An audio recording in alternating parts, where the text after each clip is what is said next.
गौरी, उन लोगों ने उस जमाने में मेरी मदद की थी, ये बात सच है, और उसके लिए मैं उन लोगों को 100 गुना ज्यादा देने को तैयार हूँ।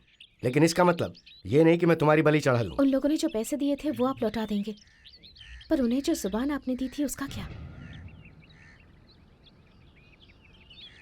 आप मुकर सकते हैं, पर आपकी बेटी होने के नाते मैं नहीं कर सकती। गौरी, मैं ऐसा क्यों कर रहा हूँ ये समझो।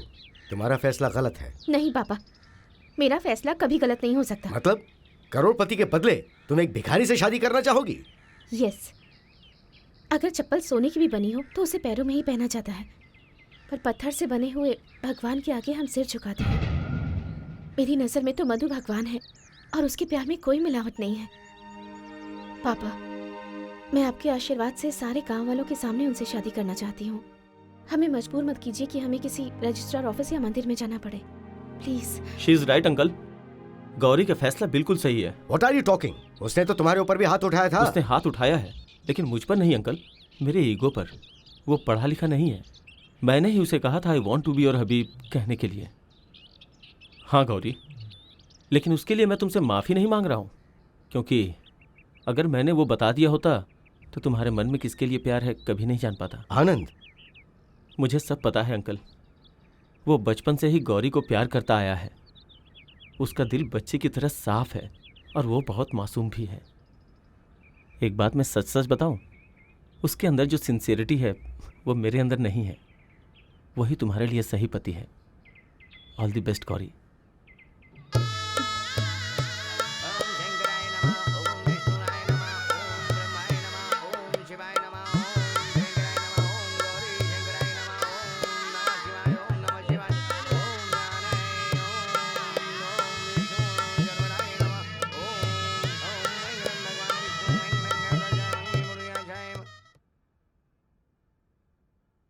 पापा, आपने बुलाया मुझे?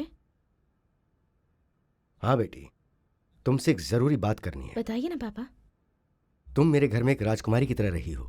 उस घर में जाकर तुम बर्तन घिसकर लकड़ी का चूल्हा जलाकर कैसे जी पाओगी? तुम्हारी पसंद से इनकार नहीं है, और सिर्फ इसी वजह से मैं उससे तुम्हारी शादी करवा रहा हूं।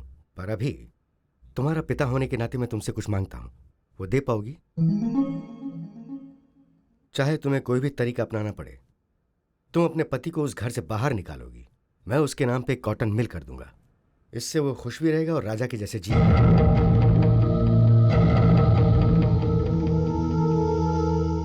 ये सब मैं तुम्हारी खुशी के लिए कर रहा हूं बेटी।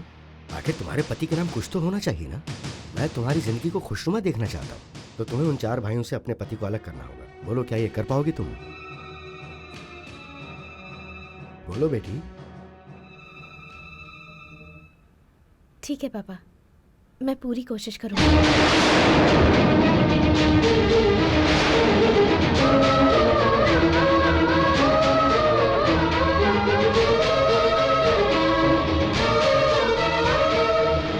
गोपाल, एक बात याद रखना, जिन भाइयों के लिए तुम मेरी बहन को मना कर रहे हो, जब वो अपने पैरों पर खड़े हो जाएंगे और उसके बाद जब उन लोगों की शादी हो जाएगी, तब वो लोग बिना सोचे समझे तुम्हें सड़क पर फेंक देंगे। हम साधु लोग हैं, आप धर्म प्रभु हैं, दान कीजिए। क्या कहा? मैंने कहा दान कीजिए। नहीं, मुझे क्या कहा? आपको धर्म प्रभु कहा। ए संटे, हाँ? साधु जी को इडली बांध दो।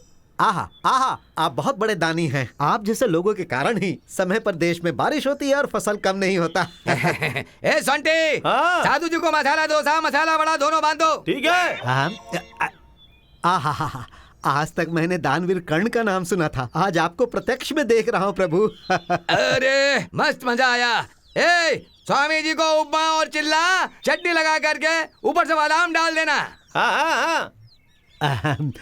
ए संटे, मैं घर जा रहा हूँ, घर में सब वेट कर रहे हैं। मैं उन लोगों को ले जाकर किसी अच्छे होटल में खाना खिला करके लाता हूँ। तुम होटल का ध्यान रखना।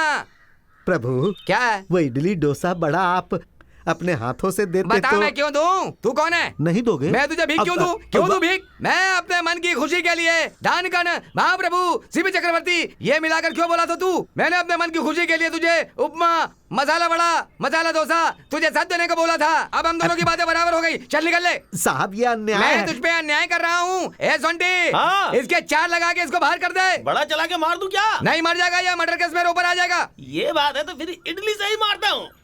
पापियों, तुम जैसों के कारण ही बारिश नहीं होती, भूकंप आता है।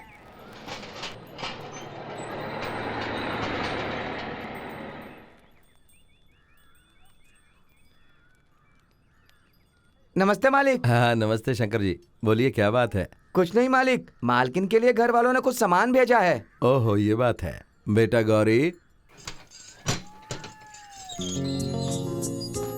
हाँ भैया, आपने बुलाया? नमस्ते छोटी मालकिन। छोटी मालकिन, मालिक ने आपके लिए कुछ सामान भेजा है।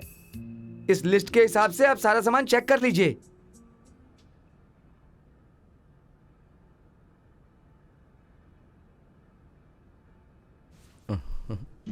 ये सारा सामान वापस लेकर जाइए और मालिक को दे दीजिए। हाँ। क्यों बेटी? जैसा कह रही हूँ वैसा खींचिए, ले जाइए इसे।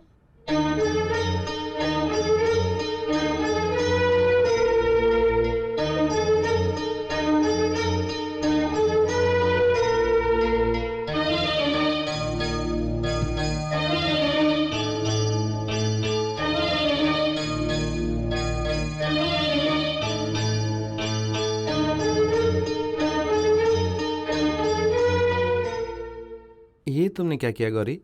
तुम्हारे पिताजी ने इतने प्यार से सामान भेजा था, तुमने वापस लौटा दिया। वो क्या सोचेंगे? कोई भी कुछ भी सोचे, अगर कोई किसी को कुछ भेज रहा है तो उसके स्टेटस के हिसाब से भेजना चाहिए ना। मुझे ऐसे सामान भेजे उन्होंने, मुझे उस सब की कोई जरूरत नहीं है, तो फिर मैं वो सामान क्यों लूं?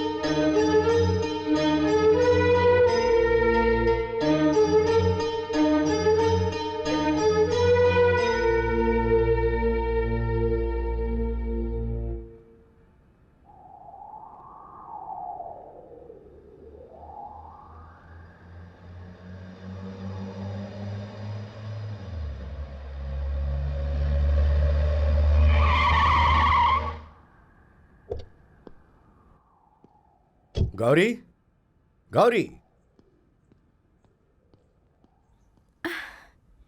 आइए पापा। ये क्या किया बेटी तुमने? मैंने क्या किया? और क्या करना चाहती हो तुम? मैंने कितने प्यार से तुम्हारे लिए सामान भेजा था और तुमने उसे वापस लौटा दिया। कुछ कमी थी तो मुझे कहती। इस तरह वापस क्यों भिजवा दिया तुमने? कुछ भी कमी नहीं थी पापा, जो जरूरी था वो था, लेकिन जो जरूरी नहीं था वो भी था। वो क्या था? हर चीज पर मेरा नाम था। इसमें गलत क्या है बेटी? पापा, जिस दिन मैं इस घर की बहू बनकर आई थी उसी दिन इस घर की सदस्य हो गई थी। अगर आपकी भेजी हुई चीजें मैंने रख ली तो जब जब मैं उन्हें देखूंगी उस पर अपना नाम भी देखूंगी, तब उन चीजों को देखकर मुझे पराया सा लगेगा पापा। ऐसी बात नहीं है बेटी। अभी रहने दीजिए पापा, मैं इस घर में जैसी हूँ मुझे वैसी ही रहने दीजिए। मैं इस घर में जैसी हूँ बहुत खुश हूँ पापा। I am very happy with what I have here. और अगली बार आपको कुछ भी भेजने की जरूरत नहीं है पापा। प्लीज, बेटी होकर आपकी इच्छा पूरी नहीं कर पा रही हूँ, इसलिए मुझे माफ कर दीजिए। इस घर की बहू हूँ तो इनके मान का भी ख्याल रखना होगा मुझे ना।